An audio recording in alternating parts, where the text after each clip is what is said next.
President Obama will deliver remarks in the East Room announcing new steps to boost manufacturing and middle-class jobs. Let's get right to it and bring in Washington Post political reporter Karen Tumulty and Huffington Post senior political reporter Amanda Terkel. Karen, let's start with what we just saw. Obviously, we know that when the governors get all together, they try to keep it fairly bipartisan. Nothing wrong, however, with having a full-throated debate about these jobs issues. It's what is on a lot of Americans' minds. What did you make of that skirmish and how it plays into the meeting with Boehner today?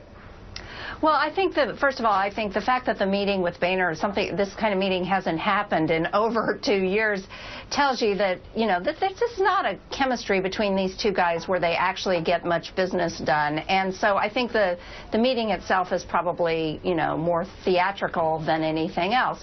The governors, I interviewed quite a few of them when they were here this weekend for the National Governors Association meeting, and they are very focused on the fact, while their party is really sort of drilling down on the Affordable Care Act as a campaign issue, a lot of the governors, including Bobby Jindal, told us, this could be a mistake for the Republican Party, that they really do need to go back to a broader focus on jobs and the economy. Yeah, when you look at that idea of focusing on jobs, the economy, Amanda, let's look briefly here at what the president is proposing, which I'm sure he'll be pushing to some degree on the speaker, chemistry or not. Job training is a part of this $56 billion package. Early education, something that the White House argues pays for itself. Manufacturing hubs, and trying to close some tax loopholes and do spending reform. And Amanda, this comes, of course, at a time that the White House has some credibility because they are dealing with the sequester in a real way over at the Pentagon. We're going to get to that in a little bit as well here with the Pentagon spokesperson. But do they have credibility here in the budget to argue to the Republicans they are taking cuts seriously, but there's still some things worth investing in? Absolutely, and I expect that this will be something that does come up in the meeting between the president and between Speaker Boehner.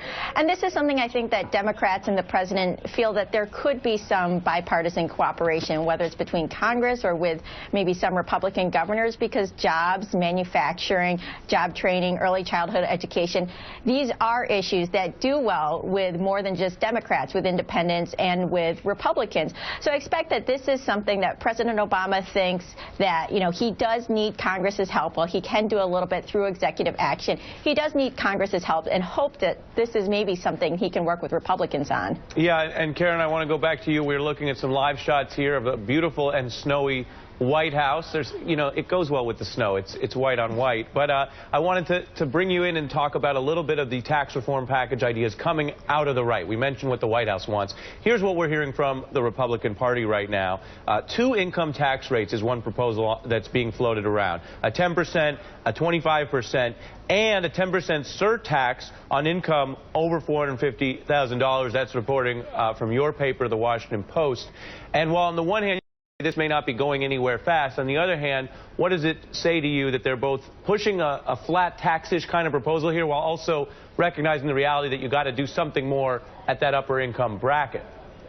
Well, first of all, nothing is going to happen between now and the election. The Republicans have essentially, announced that they're closed down for business on anything major for the rest of the year. But I think what they are trying to develop here is something that would give a sense to voters of how they would govern, not just what they're opposed to, but how they would govern.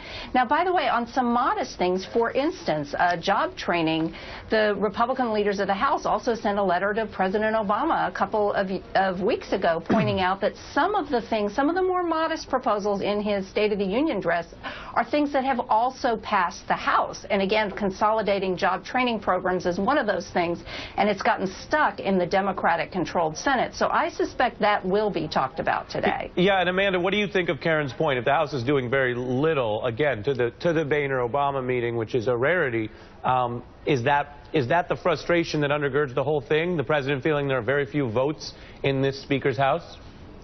Yeah, and I mean, I think that honestly that's Speaker Boehner's frustration too. There are things that he's tried to do, but he hasn't been able to get a majority of his Republican caucus to do it, and he's been stuck. And this, in many ways, is why we ended up getting the shutdown. And I think Karen's absolutely right that not much is going to be getting done between now and the election. It's going to be a lot more about politics and about messaging and trying to convince voters that they should elect them in 2014. But frustration that nothing is going to really happen, I mean, that's going to be throughout the meeting between Obama and Boehner. Yeah. Well, we are going to keep an eye on that and the snow today. I know you guys are already indoors working hard, but stay warm and safe out there. Karen Tumulty and Amanda Terkel, thanks for your time. Thanks, Ari. Thank you.